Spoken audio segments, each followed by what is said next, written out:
to your phone.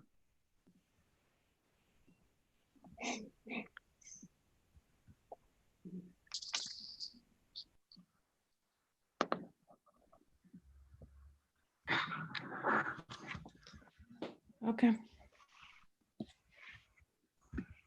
Hi, everybody. My name is Anna Tadevosyan, and I'm speaking to you from Yerevan, Armenia. I want to thank everybody for being here today with us. This program is part of the International Sports Program Initiative, a State Department Sports Diplomacy Exchange Program implemented by World Learning. The webinar is produced by World Learning. Hi, everybody. My name is Anna Tadevosyan, and I'm speaking to you from. The webinar is produced by World Learning and Digital Communication Network, a coalition of digital influencers for improving the information space, supported by U.S. Department of State Office of Citizen Exchanges.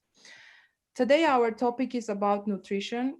And I think that now nutrition, it matters the most because everybody all over the world is locked in the houses, and everybody, all active people who are sportsmen, athletes, now they have more time to eat. And now we want to learn from our experts today how to eat healthy and how to stay fit. Our today's speakers are Nancy Clark from Boston, Normandy Ni from LA, and Abdullah Alaskari from Kuwait.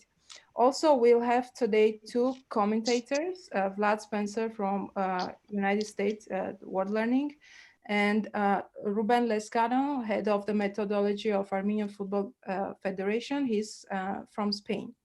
Also, we'll hear the opinion from doctor about coronavirus and nutrition, the doctor of Armenian women's national team, Lilith Sukasyan. So we'll start today with Nancy Clark.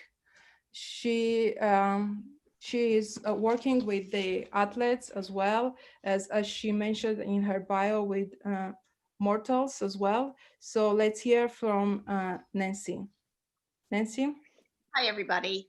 I'm talking from Boston, where, like many of you, I'm sort of shut down here, but I have a virtual office where I work with clients one-on-one.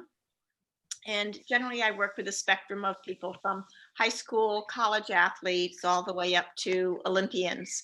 The majority of my clients are just ordinary folks, fitness exercisers, but it doesn't matter if they're a fitness exerciser or if they're an Olympic hopeful. Everybody wants to be the best that they can be, and they're all looking for more energy and what should I be eating to perform at my best.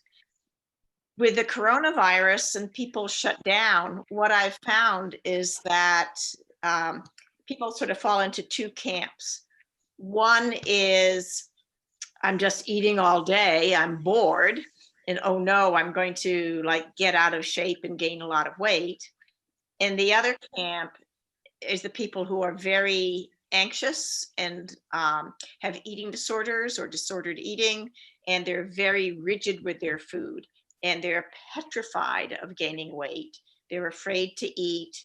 And so I'm working with them to overcome anxiety and help them to maintain their health. People have been asking, what should I be eating to protect myself against the coronavirus? And it's sort of like, what do I eat the night before an event? You don't pull out, or you shouldn't pull out good nutrition like a fire engine, saying, oh no, I've got an event tomorrow, I should pay attention to what I'm eating. Or, oh no, the coronavirus is here, I better start eating healthier. So that day-to-day nutrition is very, very important. And when I work with my clients, I teach them just how to eat. In the United States, there's a huge culture of thinner is better, food is fattening, good foods, bad foods, and people have taken the joy out of eating. So I remind them, my clients, that they're athletes, that food is fuel. It's okay for food to be one of life's pleasures. You don't have to have a perfect diet to have an excellent diet. And I really look at when people are eating, because so many people undereat at breakfast and lunch, get too hungry, and then they blow it at night and they eat the wrong things. So I look a lot at meal patterning and have people energize themselves by experimenting. What happens if I have a bigger breakfast or a bigger lunch? Is my training in the afternoon that much better? And this is a pattern that's helpful for performance in terms of sports, but also performance if you have a job or if you're at school. So I'll be looking forward to answering some of your questions.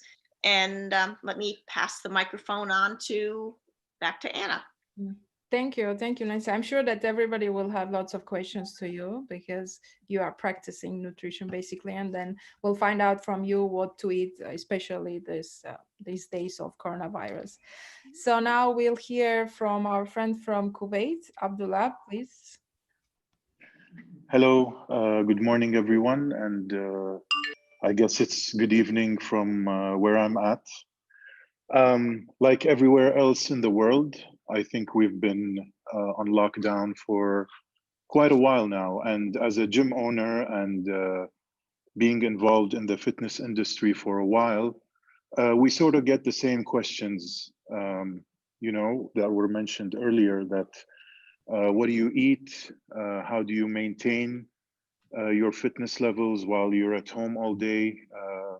All of the gyms, all of the facilities are closed here.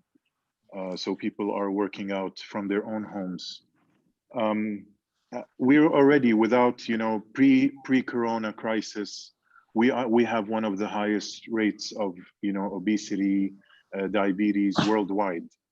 So we are known for these diseases. So we always try to tell our clients that break your meals down into smaller portions throughout the day. Especially now, people are, like you mentioned, are overeating. They're having issues controlling portions and types of foods as well. I use a prime example. If you were working out for an hour, 10 minutes per day, pre-corona, what you should do now is break these workouts into 25 minutes over 3 sessions during the day. This way you have a schedule. You will not, you will maintain your meals in between these training sessions. And it's more programmed, where you cannot have any faults with your meals, and that helps. Keeping your immunity up at this time is very important. So we always advise, supplementation with vitamins, put in your minerals between your meals, and just keep your energy levels really high, because you also have to do work from home. So, you can't be sluggish after a big meal and then don't want to answer emails, or don't want to attend to your responsibilities. So you have to keep these levels, energy levels really high with the right foods. We can get to what are the right foods with people's questions, and I look forward to answering, all the concerns. Thank you. Back to Anna again. Thank you, Abdullah. And I want to mention that, as Abdullah said, he is the owner of gyms, and we can ask more questions also about how to be active and eat the right food during the exercises. So we'll get back to you. And now let's hear from Normandy. Normandy is in LA. She's the CEO of World Fit for Kids, an amazing organization that works with kids and do lots of after-school programs. Normandy, please. Normandy, can you hear us?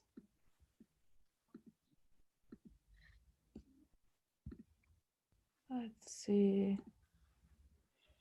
Okay, before we find Normandy, maybe we can, oh, Normandy is here. Normandy, can you hear us? I can hear you. It keeps going in and out, so okay, I'm perfect. so Now sorry. we can hear you, okay. Okay, Please. hi everyone. I'm so glad to be here, And shout out to Vlad, Anna, and Dana, who was on our exchange program, and all of the folks who were part of our exchange program with the Middle East.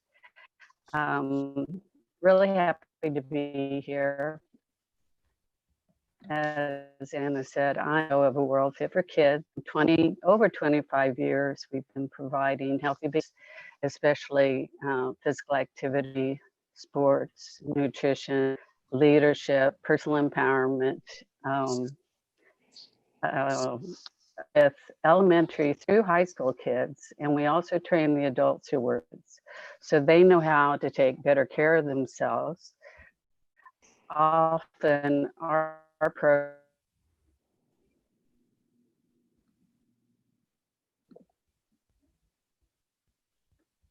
Okay, I think we lost Normandy. Okay, before we get back to Normandy, I want also to ask a question to our doctor Lilith, who will talk about the medical point of view on the nutrition and about the coronavirus a little bit. Lilith, can you please unmute your microphone? And dear participants, I'm too much really inspired to be today a participant. That's a very great honor for me. So the question was what my point of view in the aspect of nutritiology, nutrition, how to organize this nutrition in this situation of coronavirus. So the medical major issues connected with the coronavirus, they include healthy food which is directed to maintain the immunity, to strengthen the immunity, and all the necessary things which are really should be included in order to increase the immunity major factors, which are WBCs, which are the antibody producing cells, which also are helpful, and they will really work to increase the immune status of organism in order to provide the very great defense and protection against the viral infection, and in the given case, that is the coronavirus. Of course, coronavirus is some specific thing that has its peculiarities and specific moments. We should pay attention to that. And namely, I can say that healthy food should include vitamins. Definitely, these are vitamins of B1, B3, B6, which are necessary to maintain the normal energetic metabolism of organism, and also provide the normal production of proteins, mainly in the proteins. We know that the antibodies are the proteinic structures, and that is why we should work on this direction. And micro elements, which are included in the enzymatic activity of many metabolic pathways. Also, we should pay attention to the probiotics, which will help to keep healthy gastrointestinal tract. That is also the very important, and that is the one of entries of the bacteria and also the viral infection into organism. Also, we should pay very great attention to the flavonoids, which are the major antioxidants. So in order to keep safe and healthy and more protected under the conditions of coronavirus infections, we pay attention to the vitamins, including B group, like I told, also vitamin A, also vitamin D, which help, they all together help to maintain the immunity very high, in high status, and also the microelements, and also the probiotics and antioxidants. So it's not a big deal to understand which type of food are recommended, which are rich in the mentioned components. Okay, perfect. Yeah. Thank you, doctor. And we'll get back to you with the questions, more questions, but let's try again, Normandy. Normandy, can you hear us now? Yes, I can hear you. Okay, Can you perfect. hear me? We can hear you. Yeah, perfect. Great. Okay. So you can. Great. There are a lot of people in Los Angeles, I think, using Zoom and everything else. So Yeah. anyway, what I was about to say, I'm really excited to share about our program called Nourishing Matters, which is our unique approach, I think, to eating and taking better care of ourselves, not just with what we eat. And we talk about the 4 energy regulators. And my favorite story is working with 8th grade soccer team at one of our schools. And our trainer was providing the information and asking the questions, well, what improves our energy or detracts from our energy and how we feel? What are the 4 different areas that affect the kids are pretty exercise, meaning sports, sleep, but they couldn't figure out the last one. And so she asked, well, what do you think about all the time? And they said, well, girls. It's relationships.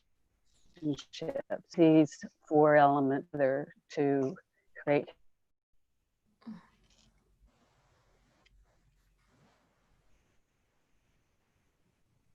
Unfortunately, we lost Normandy. Yeah, again, yeah. Okay, we can start to ask questions. I think, Vlad, you can start and then. Sure, definitely. So, welcome to this webinar. What you see in my background is actually, if we remember those times when exchanges were in person, State Department, sports diplomacy exchanges. So hopefully we'll get back to that situation really soon. But in the meantime, obviously, these webinars are important to continue to connect the world around the issues that are important to sports. I would like to ask, to start with a question for my co-commentator, Ruben. In this area of nutrition and performance. So Ruben, you coached in Spain, then now you coach in Armenia. And I was wondering if you saw any differences in terms of approaches to nutrition in the 2 places, and why do you think, we keep hearing all the time that nutrition is actually key, mostly in use to performance later in life. In other words, what you eat early on is a big factor in ability to perform eventually as a professional player. So I'm just wondering, what are your thoughts in relation to this? Yes, nutrition is one of the key factors for performance in anywhere and for any sport. I think in this crisis, we have to analyze what is happening with athletes. The effect of coronavirus, it's very important for health, of course, but this is like general for all the population. But we are talking about athletes, so we have to think about what is happening with athletes in this period of time. Athletes, they used to be training every day. Now they can't train. So the amount of calories they used to need, now they don't use because they can train. So also they decrease the amount of physical activity. So, and this is very important to keep the tissues of their muscles. We are decreasing the light of the sun, what will affect them from the physiological point of view, because this will create disorder, hormonal disorder. And because of this, we are increasing the amount of food that we are eating. So we are getting heavier. So we have to think, this is what is happening and how this will affect us from the performance point of view. If we don't take care about this, we will decrease the muscular tissues, and this will affect us after now that we are all thinking about recovering the competitions. If we didn't take care of our muscles, now we will have problems and we will get injured easily. So this is first point. Second point, we have to control the increase of fat in our body. And we have to think about how we are going to do this. And in the third point, we have to think about this hormonal disorder, because this will affect us from a physical point of view, but also from a psychological point of view. So I would like to focus the conversation. Now that we know how this coronavirus crisis is affecting our athletes, we have to think in our objectives. First objective, we have to protect our muscles. For this, we have to increase the amount of proteins that we are eating. This will be the first point, increase the proteins. Second, if we want to take advantage of these proteins, we have to increase the physical activity, but we can't do it. So we have to change the activity. I recommend high intensity interval trainings, short exercises with short periods of times at a high intensity level. This way, we will use these proteins and we will keep safe our muscles. This will be the first point. Second, to control the amount of fat, we have to decrease the intake of carbs. We have to decrease the amount of pasta. We have to decrease the amount of potatoes. We have to decrease the amount of cereals, and we have to increase the amount of vegetables. This is very important. Also, Abdullah and also Nancy, also Dr. Lilith, they talk about what to eat and when to eat. We have to think very good what we are going to eat and what we are going to do after. Because if we eat pasta and after we go to sleep, we are not going to use these calories. So now we have to think what we are going to do after this. At this point, I would like to say that it will be very interesting to think about this new fashion about not eating for periods of time. Eat 8 hours for eat and 16 hours without eating. There are other theories about don't eat in 24 hours. This is in English, I think this is called fasting. Don't eat, it's like fasting. This is now something very common in fitness, and at this period it could be useful. Finally, I would like to say that it's very important to try to be in the sun at least 5 minutes a day. 5 minutes a day, because we need to create the vitamin D. And if we don't have sun, we will not create vitamin D, and this will affect us negatively from the hormonal point of view. So this is like the general situation with this quarantine for all athletes. And now that we all are thinking about recovering the physical activity, we have to think how we are going to make this like precision, this short precision that we all are going to have. So this is more or less my opinion about this situation. And going beyond this period with the coronavirus, if any of you would like to address, the connection between nutrition and performance in different age group, why are they connected, and how is nutrition connected with exercise in order for athletes to be at their best, in competition? It's very easy, because we are what we eat. So if we want to have good muscles, we need to eat good proteins. If we want to have energy, we have to eat good energy, because we can get energy from proteins, we can get energy from lipids, carbohydrates, but by carbs, but it's preferable to have energy from carbs. So nutrition is very important. It's more than 50% of performance is nutrition. is one of the most important things for athletes. And in this period, this is like a very special period of time, and we have to change a little bit our habits with nutrition. Yeah, Nancy, you work with Olympic athletes among other people. So, what are your thoughts about this idea? You know, correlation between nutrition and their performance, being at their best. You know, performing best when it matters. It certainly does matter, and I've had I've had many athletes who go, "Wow, you know, when I had breakfast and lunch, I performed so much better in the afternoon." Or I had a runner who was under eating and not eating anything before her long runs, and I had her, you know, do a better program of fueling, and she comes back and said, "I knocked a minute a mile off my long run." I mean, could that be nutrition? And so it does make a big difference. And I think it's important for athletes to remember that food is fuel. It's not just the fattening enemy. And now where people are shut down, many of them think they don't deserve to eat at all because they aren't doing anything. And it's like, that's not quite true. You know, when a car is just idling, the engine's on, but it's not driving, it's still burning gas.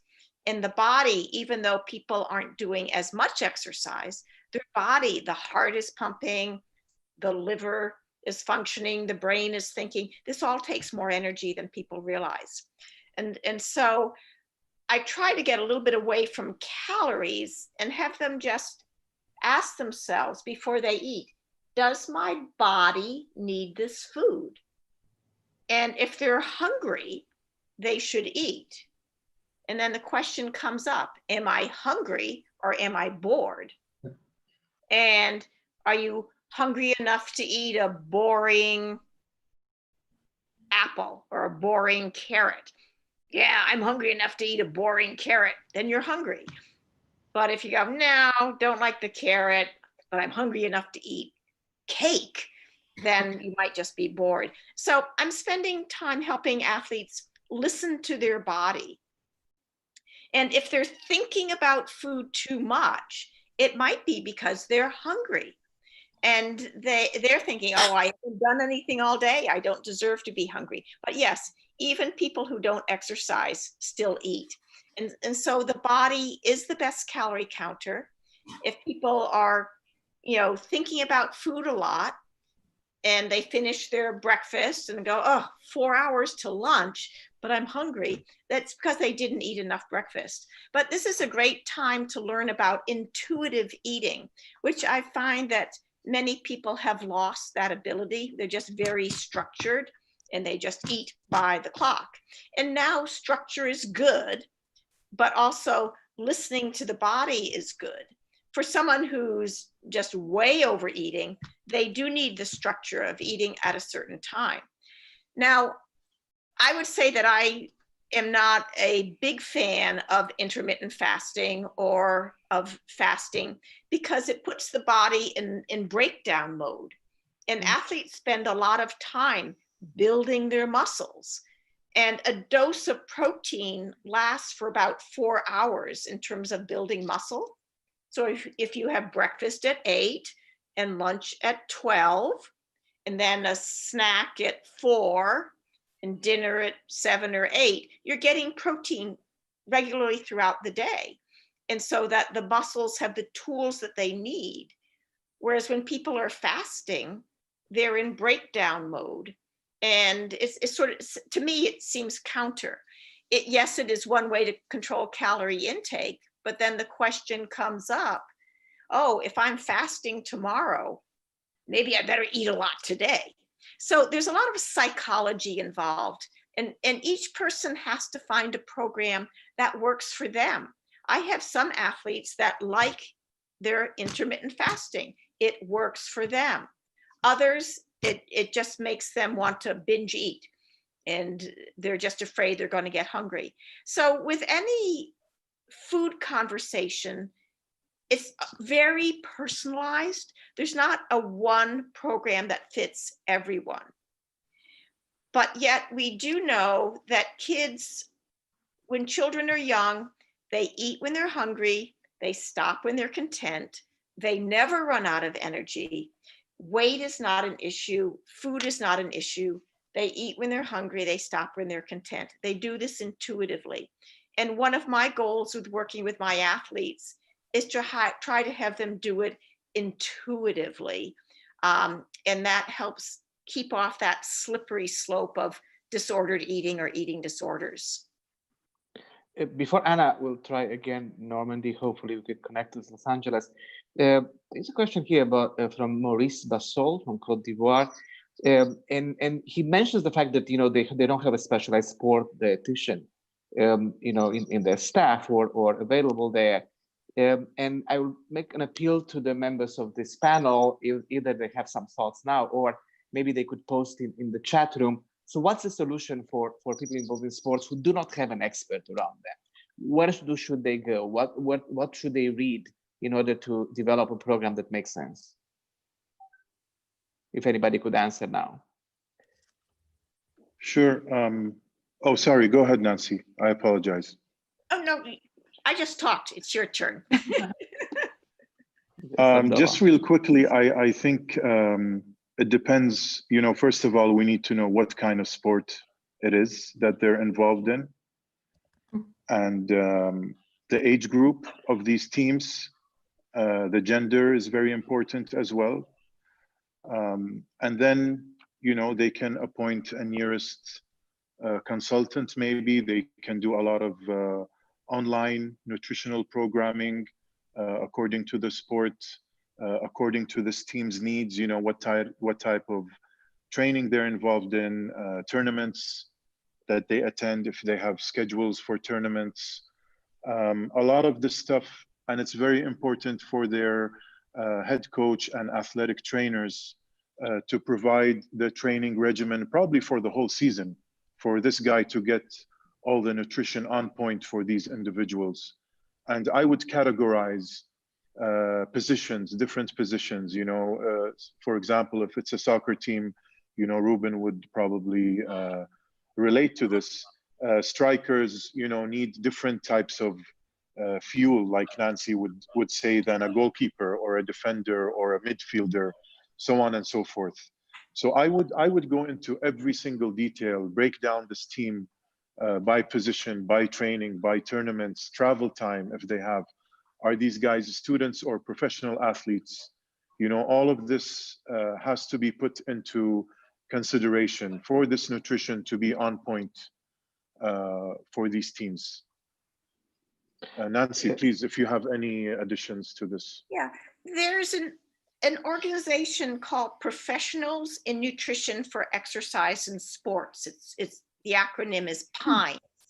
And PINES has a whole network of sports dietitians around the globe. And it's amazing how many countries do have sports dietitians. So if you're trying to find someone in your area, I might be able to help you out if you wanted to email me. And the other thing you could do is find a university near you that has a nutrition department or an exercise science department. And they undoubtedly have students that have combined nutrition and exercise, because there are so many dietitians that want to get into sports nutrition these days. And so if you can find students that are near you, then that would give you that local contact, and it could help them with experience with working with your teams, and they would be, like, say, university level, so that they would have good knowledge as well. But dietitians are the best kept secret, and sports dietitians, they do exist in many, many countries, believe it or not. The International Olympic Committee has a whole program, a nutrition diploma that is, and they've trained hundreds of sports dietitians from around the globe. So I'd like to think that each of you in the audience are in a country where there is somebody that you could contact and make that connection, because you know, as coaches have told me, you know, I'm the coach. I take care of X, Y, and Z. I don't want to talk to them about their food as well, because then they're just controlling their whole life.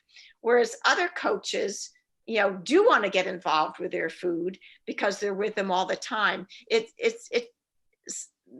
Different teams have different personalities, and so to have a dietitian and a coach work together is a really great combination, and so that they both give out the same messages, and the team gets enrolled, and the team that really commits to good nutrition is a team that's really going to excel. Okay, so let's try Normandy again. Yeah, you know, with her beautiful background. Before that, I want to just notice that here in the chat that Nidarim, a former basketball player who had coronavirus and now he's healthy. So we want to, you know, congratulate him and hopefully he'll stay in good health. Read his post in the chat because it's an important post of somebody who actually went through this experience, and you could stay in touch later on. Plus, all the speakers will post resources they're mentioned here and some other resources for you to use in the future. So Anna, should you try Normandy again? Yeah, Normandy, can you hear us now? Yes, I can hear you. Okay, perfect. When all else fails, I try my cell phone. So that seems to be working better. Okay.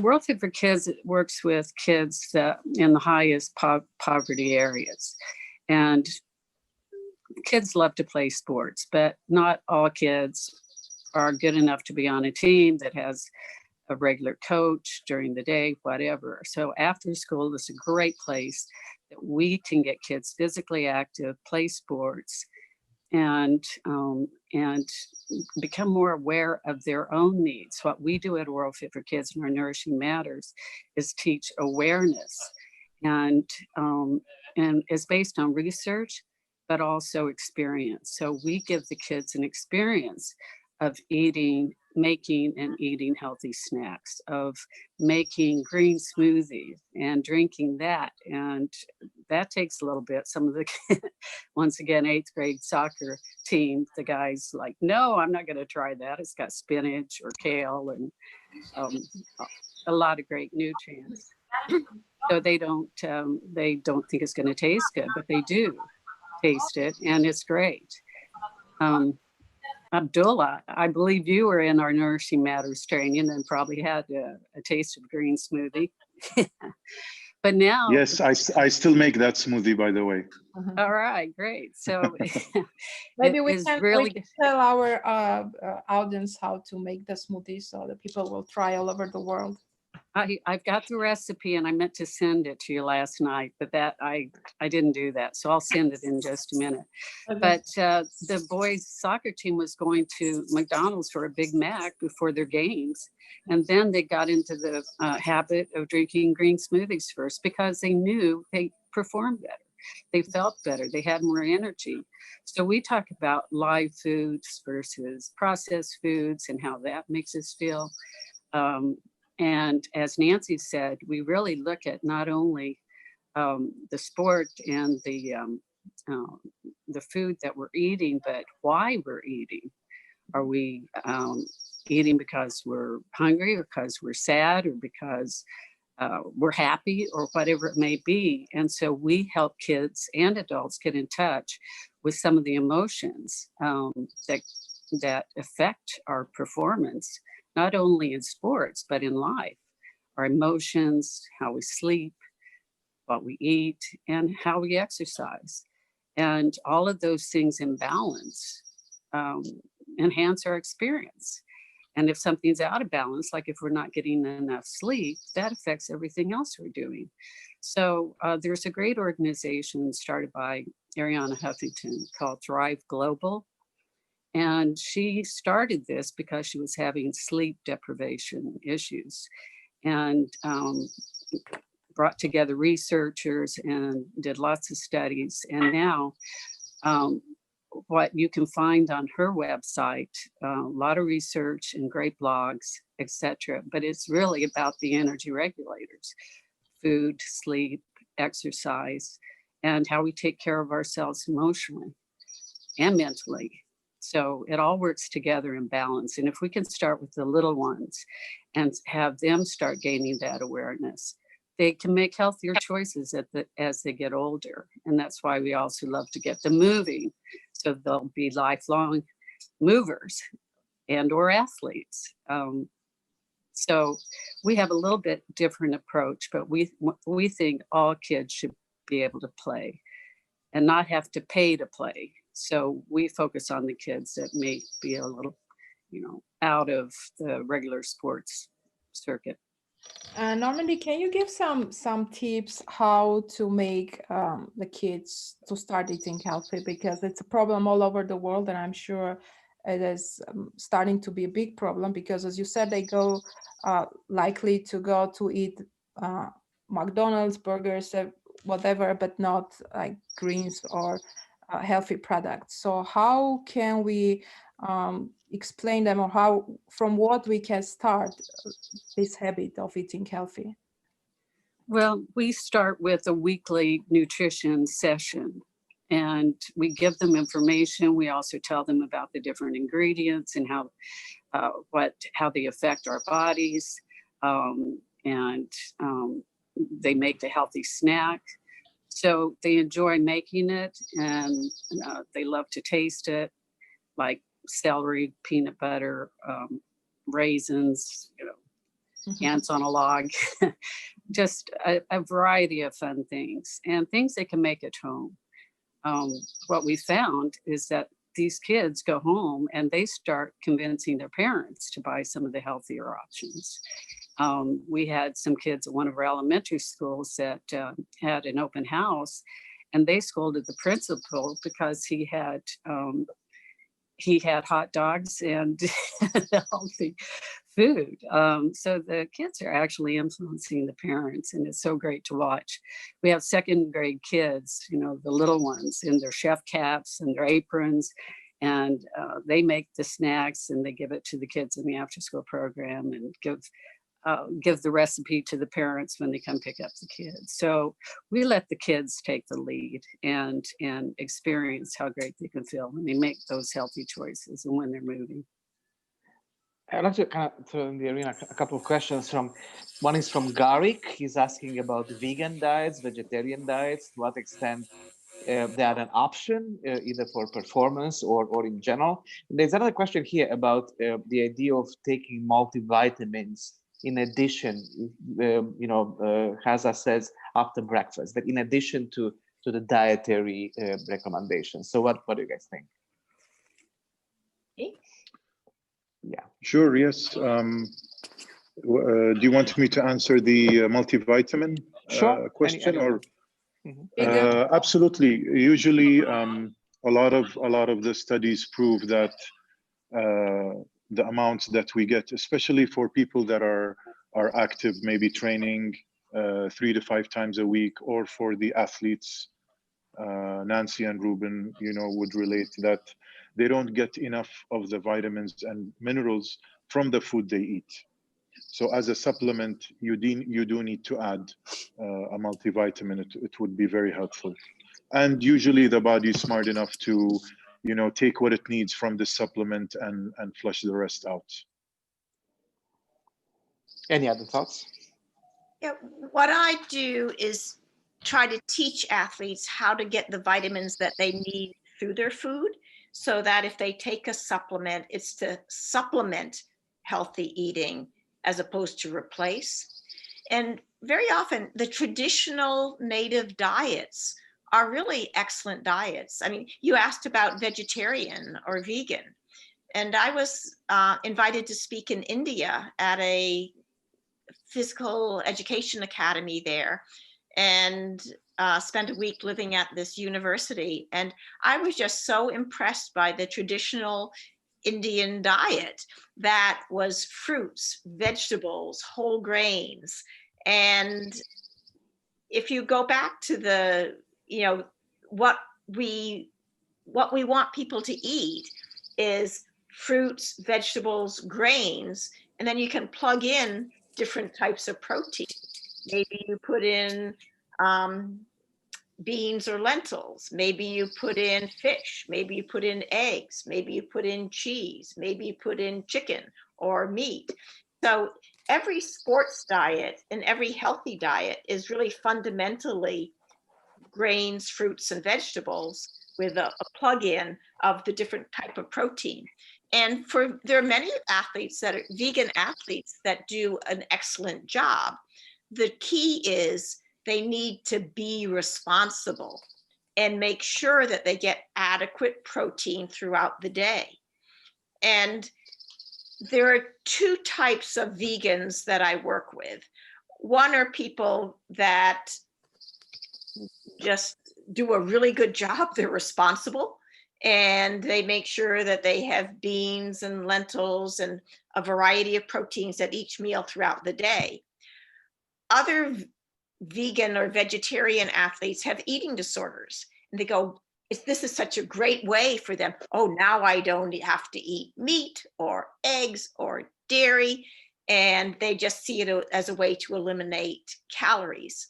And as we know, eating disorders are rampant among athletes because the same dedication and discipline that makes somebody a good athlete is the same dedication and discipline that can also go down that slippery slope into having an eating disorder.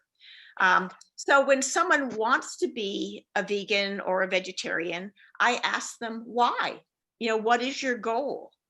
And if it's for health reasons, there are many ways to eat a healthy diet with or without meat. If it's for ethical or religious reasons, that's valid. If it's for weight management reasons, there are many ways to lose weight with or without, without animal foods in the diet. So it's important to just try to figure out why a person wants to be vegan or vegetarian, but it's a plant-based diet that gives them the carbohydrates that they need to fuel their muscles. And if they put in the beans, the lentils, the soy, then they get the protein that they need as well. Okay, thank you. Thank you very much, Nancy. We have very good question from Muhammad Diab. Muhammad, if you can ask your questions. Muhammad Diab, can you hear us? Okay, I'll read the questions. So it's from Muhammad Diab, English teacher and basketball player. He wants to know how to approach the best diet plan, keeping in mind that Muslims are in the first few days of the holy month of Ramadan, fasting from dawn to sunset. So he wants to know how to maintain proper 10-12 minute exercise during this holy month. Sure. I mean, I Abdullah. can probably relate to this the most. Yeah. The question for Muhammad is he playing basketball during this month of Ramadan? That's, your food will change if you are or if you are not. It's tough, especially with the weather, and it's becoming very hot, this part of the world. So usually what we advise to whether it's an athlete or not, you can do maybe your cardiovascular workout before you break your fast, whether it's 20, 30, whatever type of workout you're doing. And then you have a healthy meal during your fast, which includes your carbohydrates, your protein portion, and your fats, obviously. You can then rest for a while. A few hours later, or even an hour and a half, we usually advise maybe a supplement like a protein shake or an amino acid mix, just to replenish these muscles from the long fasting periods, and combine that with a fruit. So it might, spike your insulin levels just a little bit for faster absorption of this protein shake. And you can treat that as your pre-workout meal. So if you have a basketball practice or you're doing a gym session, you can attend to that. And then after your training, usually this is we advise is your largest carb intake meal. We prefer it's a fast acting carbohydrate, just so that the body absorbs it, digests it, stores all the glucose that it needs. And then if you have time, you can have another snack and a very small meal before you go back to your fasting hours and the early morning prayers.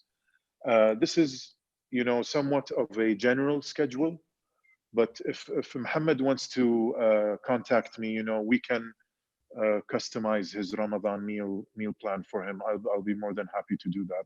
Perfect. In the end, I will give all your emails to the people so they can email you and contact you, Sure. and talk to you about their Because diet. there are 2 or 3 questions about this in the chat, Yeah. so I assume that there's broad interest. Yeah. There's, yeah. just to follow up on that, there's an article that has been published on Ramadan and nutrition and athletes. It was published in the International Journal of Sports Nutrition. I'll see if I can find it and add it to a resource list. But if you were to search for it, there is published literature on athletes and Ramadan, particularly because a few years ago, what Ramadan happened at the time of the Olympics, and so that there was a lot of concern about that. Yeah. Okay, perfect. Thank you. So I see hand raised here, Maurice Bessel. Can you hear us? Maurice? Okay, so we'll just, maybe we go to the next question. Yeah, so there's another question here coming from Umni. Did anybody hear of a keto diet? Any of the experts? He's asking about, if it's efficient. And also the second Can you question mention it is again, please? I didn't hear keto. that It's one. Keto. Blood, So- Keto, yes, keto diet, yes. Yeah. So he's asking about that as a weight loss, solution. And in addition to this, I think that the question continues asking about balance, in terms of nutrition and exercise, but also sleep. To what extent, sleep plays a role in performance and in general in good functioning of the body and right balance. This is Normandy. The research shows that most adults need minimum 7 hours to function well. There are very few people that actually can thrive on less, like 5 or less. That's very rare. The majority definitely need 7 or more. So that's probably one of the best things you can do for yourself, especially during this period, is make sure you rest, get lots of sleep, and drink water, and eat healthfully so you can stay as healthy as you possibly can and boost your own immune system. Yeah. One Nancy? of the nice things about being shut down is that people are getting sleep, and it'll be very interesting afterwards how people change their lifestyle now that they realize that, wow, I feel so much better that I'm getting 7 or 8 hours of sleep a night. And we know that it impacts food choices. When people are sleep deprived, they eat a lot more junk food. And there is a study done where they gave the sleep deprived subjects, an hour and a half of more sleep a night. And they said that their cravings for junk food dropped by 2/3, and they ate about 14% fewer calories. So you can go on the get more sleep diet and lose weight easily. But for athletic performance, it's certainly key, without a question. Yeah. And how many athletes get adequate sleep? Student athletes, at least. I'd like to add something about sleep. Sleep is too much necessary. It is very important moment because sleep is not just the rest, but sleep gives rise ability of organism to synthesize melatonin, which is very important moment that is the biologically active thing which controls a lot of processes and functions of the body and puts everything in order and controls many important moments in metabolism, also including the metabolism of proteins, which is too much of very crucial importance. And one thing I'd like to add regarding to the question of vitamins, where you were talking. So the vitamin supplement is too much necessary, especially in this period. Why? Because vitamins, of course, they are making very great work in our nutrition, because vitamins, these are the coenzymes of many enzymes. Without them, it's impossible to provide the normal metabolic pathways. But especially at this period, vitamins dosage are too much increased. That refers to major vitamins which are included in the maintaining of the immunity and all the components of the immune system, all the defending mechanisms. They need too much vitamins. That is why not just in ordinary our regimen, but especially here these days, these vitamins dosage is times more, double, triple, that depends on the vitamin. But one more thing is there. So we have fat soluble and also water soluble vitamins. So the only fear we can have in this concern just connected with the fat soluble ones like vitamin D, overuse of that. But nothing according to vitamin B group, because all of them are really metabolizing and they don't stay in organism if they are in over amount. So we should pay attention to these things. There's a question from the doctor in Tamil Nadu, India. He works in a health education and sports college. He writes, most of our students face knee pain and ankle twists due to sports participation. What type of food items prevent this type of pains? And I would like to direct this question to Ruben and maybe the doctor. Is this idea of nutrition during times of injury? Yes. Is it any different than it is just it is well known thing that, for example, vitamin C together with the routine, there is the complex preparation also, which is the ASCO routine. And so all the things which are contributable to the vitamin C operation, like flavonoids, are included in the collagen synthesis improvement and the collagen synthesis increase.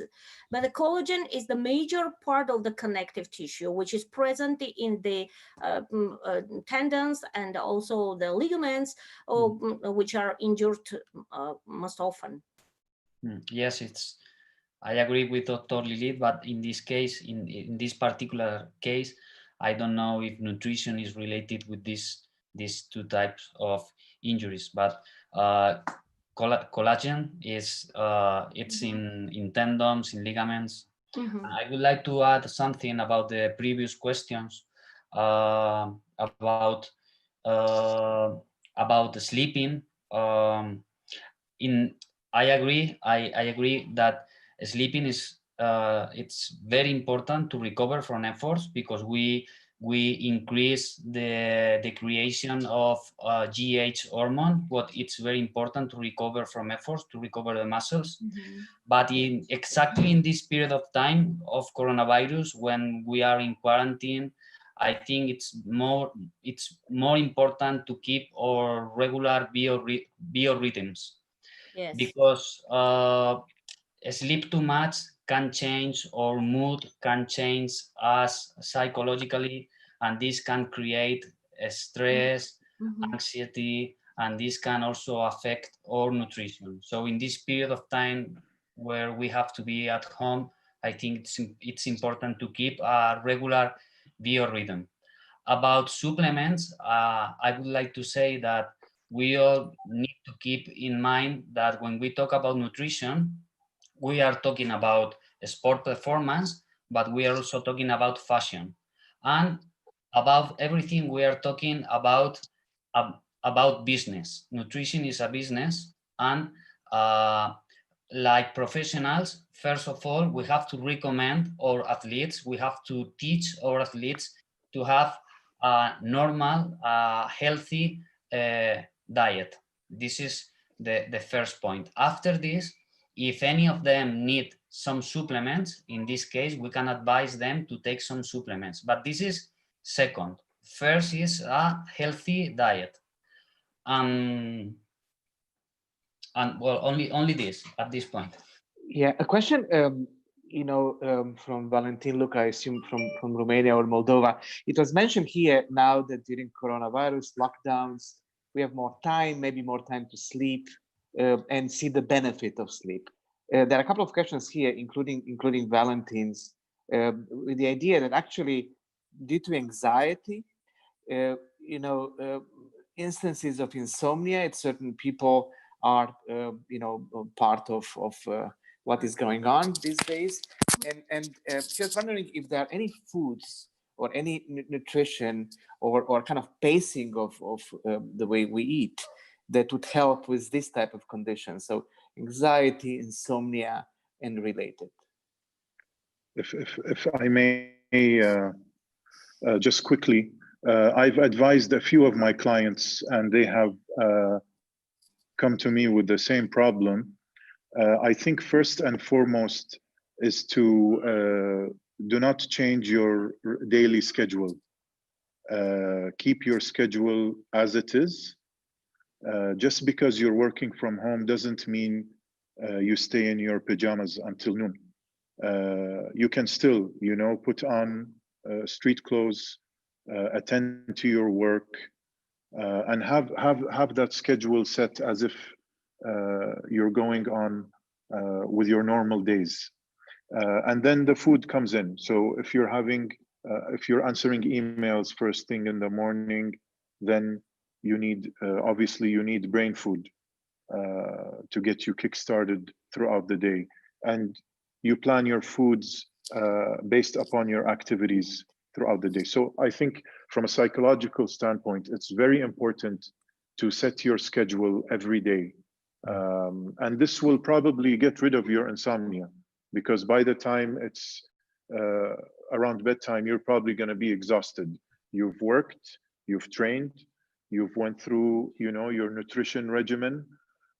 If you're eating healthy, you probably won't have a hard time falling asleep at night. And probably stay far from your mobile devices. Mr. Blad and Nancy, I have a question to ask. This is Neeraj from India. Okay. Can I have? Please.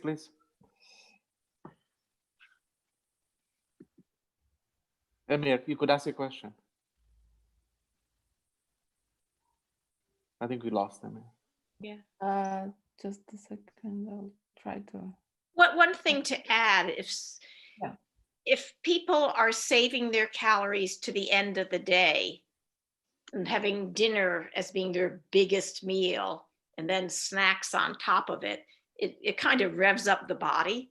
So when a person is having trouble sleeping, they want to front load. They want to have a bigger breakfast, bigger lunch. Try having a dinner-sized breakfast and a breakfast-sized dinner, and that might help with the sleep as well. But in general,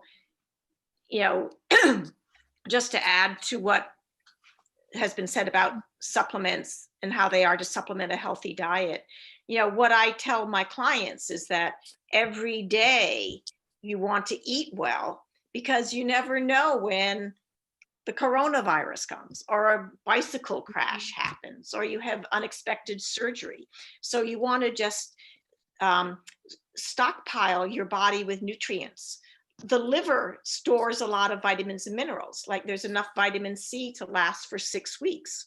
So if you end up in a hospital in a coma, you don't get deficient overnight, but you want to just make sure that you're taking care of your body every day and not just say, oh, there's an emergency, I better start eating well. But eating well, to me, it means including a foundation of grains and fruits and vegetables with some sort of protein in each meal. So I have my clients count. Do they have, chicken plus rice plus vegetable plus some yogurt? Then they get 4 different kinds of foods. So I have them make sure they've got at least 3, if not 4 different types of foods. Carbohydrates to fuel the muscles, protein to build and repair the muscles, fruits and vegetables for vitamins and minerals, and a calcium-rich food, dairy or soy, or leafy greens to help to keep bones strong. Nancy. Yeah, Yes. Niraj. Yeah, you can Yes. ask your question, Niraj. Okay, Yeah. it's okay. I understand. Now I want to understand that my daughter is a little bit hyperactivity kind of thing. So nowadays in my place, I don't I can't just help her to tackle this ADCH behavior. So the hyperactivity. Yes, daughter. yes, Yeah, exactly. yeah. Vlad. And you are Vlad. looking for ways to deal with this through nutrition and other ways. Yeah. Yes, and activity also, and activity Yeah. activity also. How old is your daughter? Yes, How it's old? 7 years. 7. Okay. Nice. So, I am not aware of a specific diet to deal with hyperactivity, but I would always encourage foods that are less processed, and so to stay away from the ultra processed foods and have more home cooking and natural foods. But that's to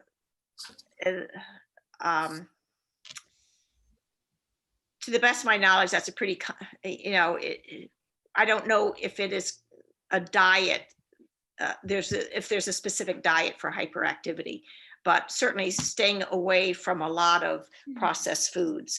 I know people have thought that sugar causes hyperactivity, but the research shows that it's the parties that get people all excited, and that there's sugar at the parties. So I don't know. It's a topic worthy of a lot of research. I have something to say about the hyperactivity. So as I am known, the hyperactivity, that is a syndrome which is definitely connected with the neuronal system. So the neuronal system is overexcited. There is some kind of deviation from norm. And I'd like to recommend the diet which is rich in lentils, which are having a very beneficial effect on that. Your diet, there is not specific diet for hyperactivity, but anyway, it should be rich in the microelements, which are antioxidants, containing selenium, containing manganese, and also magnesium, and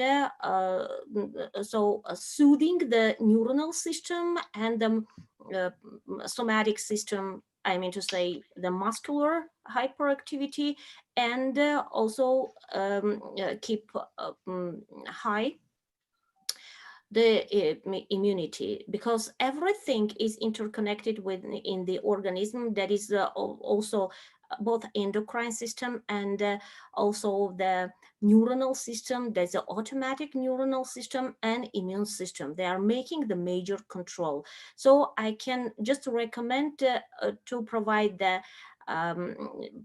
whole grain, too much portion of whole grain in your diet. Also, definitely lentils, it is proven to be very helpful for the neuronal hyperactivity, and also the proteinic food, mostly of found in vegetables. The most portion should be like that.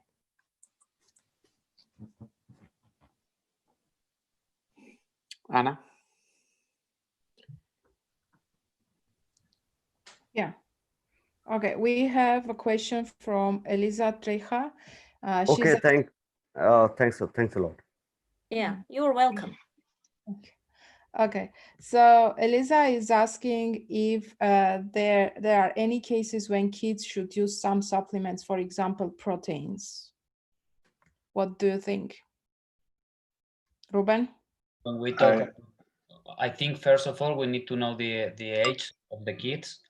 When you think they should start to use supplements, let's take it from there. When?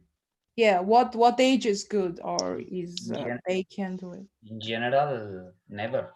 It's Yeah. not necessary, because you can take proteins from a regular diet. If you take a supplement of proteins, it's because you are in a special situation. So first of all, we need to clarify this question. Like this, I will answer never. I would tend to agree. What people forget is that food, real food, comes with a whole matrix that has synergistic effects. Like even if you take an egg and you separate the white from the yolk, the egg white is 40% less effective at building muscle, at muscle protein synthesis, than the whole egg. And that's just one example how foods have all these other components that are synergistic. They work together to enhance their effectiveness. And so as a dietitian, if somebody asks me about a protein supplement, I figure out what they typically eat in a day, how many grams of protein they get, figure out how many grams of protein they actually need. And the research suggests that most athletes get more protein than they need. And so it's the rare athlete that needs a supplement. The ones who do need, might benefit from a supplement, are those with eating disorders who are vegetarian, who are just living on lettuce and carrots. And they might be amenable to taking a protein supplement because there's no fat in it. But in general, I agree that the goal is to get the protein that you need to the foods that you eat. One, it would be high quality protein. And if you buy a supplement, you don't know what you're buying. You don't know the quality of it, or if it is contaminated. I can add something according to this question. So regarding the supplements using for kids. So kids generally don't use them, don't need them, kids, because in their organism, anabolic processes, so the processes for building up the organism prevail, and they take all the necessary things without these supplements. They also have a great activity of the growth hormones in their organism. So everything is under the very great control and surveillance of the hormonal system. And there is no additional need for supplements for proteins, because in this case, we can provide some disbalance in organisms of kids. Anna? Thank you. We will have one more question and then we will wrap up our session. Here we have a question from Shant.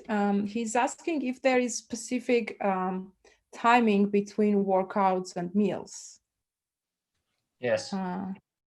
Okay. Sure, Ruben? absolutely, yeah. Yes, this is one of the key points of nutrition, is what you have to eat depending on what you are going to do after. Because when we eat something, we can't use the calories of the nutrients immediately. We need to digest the food. So, for example, we need more time to digest lipids than to digest carbs. or depending of the types of carbs, we can use the calories sooner or later. So this is the first point, what I'm going to do after eating, how long I need to wait till be ready to use these calories first. And second, after doing my sport, we usually break tissues, muscular tissues. So we need to recover. What I need to eat after doing my sport, depending of the type of sports, we need to eat different nutrients. It's not the same a runner than a bodybuilder. It's different. So yes, it's very important to understand. Usually after doing a sport, we need a portion of carbs and a biggest or a highest portion of proteins to recover the muscle.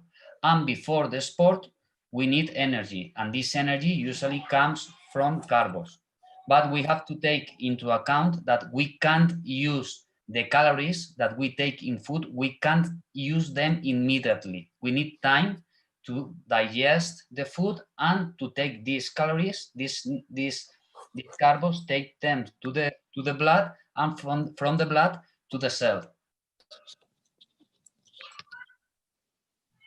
Abdullah? Absorption of different components in our food takes different time. The most heaviest in this aspect are proteins, because they need at least 4 to 6, that depends, of course, 4 to 6 hours being digested until the end finally, and be absorbed into the blood.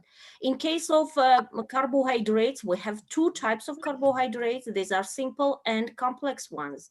So the simple ones are easy using. They are the first absorbing, and at least before the training, we need 30 minutes. So 30 minutes before the performance, that's okay. That is the minimal time that we should keep having these simple carbohydrates. Abdullah, can you add? I agree with the doctor and Ruben. The food, like Nancy said initially, especially for athletes, we treat it as fuel.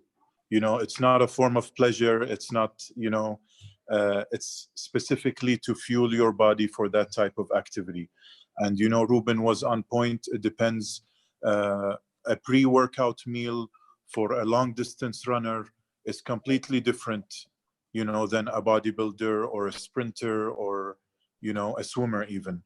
And even the post-workout meal will differ from sport to sport, activity to activity.